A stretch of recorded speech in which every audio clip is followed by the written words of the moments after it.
On sait tous que nous ne vivons pas seuls sur cette planète. Il suffit de regarder à côté pour s'apercevoir qu'en réalité nous vivons avec une multitude de créatures vivantes.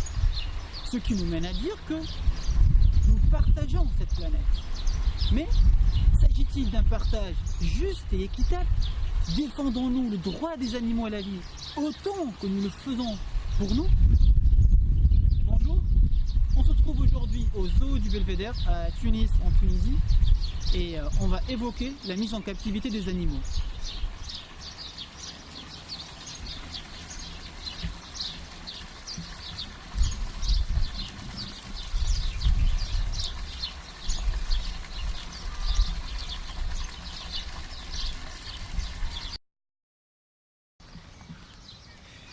Par définition, un zoo, un jardin ou bien un parc zoologique, c'est des espaces à la fois de préservation et d'éducation. Mais, en réalité, cette pédagogie ne repose que sur notre différence envers les animaux et leur comportement. Ainsi, la question qui se pose est la suivante. Y a-t-il vraiment un apprentissage à caractère éthique ou éducatif qui pourrait être réalisé juste en observant des animaux enfermés dans des cages? Généralement, les enfants sont incapables d'identifier les espèces locales, qu'elles soient des espèces d'oiseaux, de mammifères, de reptiles ou autres. On a donc l'habitude d'entendre cet argument de type pédagogique qui affirme que les zoos permettent aux enfants de se familiariser avec les animaux. Oublions au passage les centaines d'espèces animales macro et microscopiques que l'enfant côtoie chaque jour sans les connaître. Certes, ce n'est pas pareil de voir un animal de près en chair et en os que de le voir en vidéo. Mais si on y réfléchit attentivement, voir un animal en vrai, ce n'est pas comme si on le voyait de l'autre côté d'une barrière ou dans une cage, mais c'est le voir dans son écosystème. L'écosystème, c'est le milieu naturel, là où il est entouré d'individus de son espèce, agissant selon leur rythme et leur comportement habituel. Chose bien sûr qui est quasiment absente dans un zoo. Par exemple, qu'apprendra l'enfant face à un hippopotame dans un petit bassin, ou un ours blanc ou un ours brun dans une petite piscine, une fausse banquise en béton et exposé à des températures rarement atteintes dans son vrai milieu de vie, mangeant aussi de la viande préparée? Qu'apprendra l'enfant face à un grand singe confiné derrière des barrières, sans arbres, sans herbe, parfois même sans leurs congénères?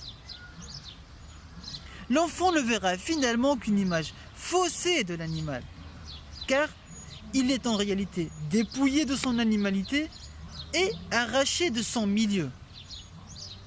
Même s'il y a un résultat positif ou éducatif, à quel prix? Ça ne peut être qu'au dépens de leur liberté.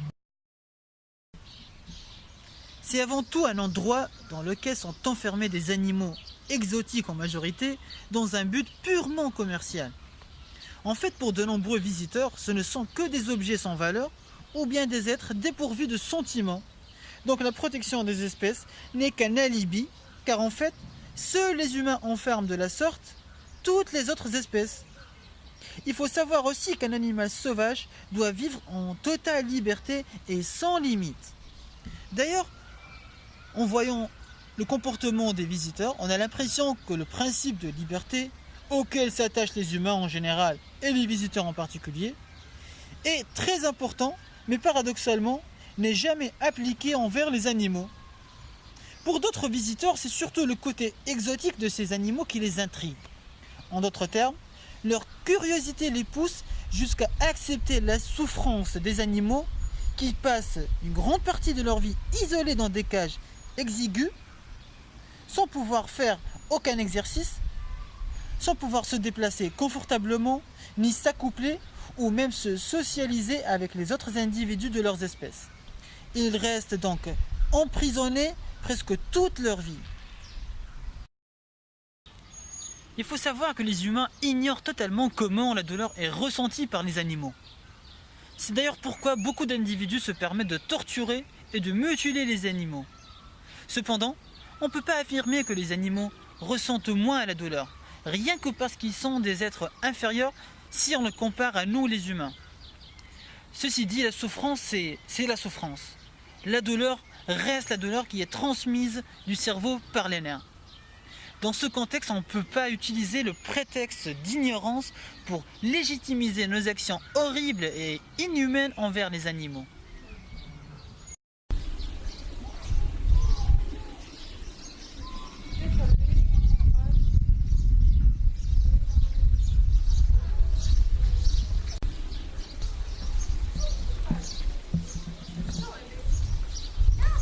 À la fin, il est important de savoir que la captivité s'inscrit dans une vision spéciste.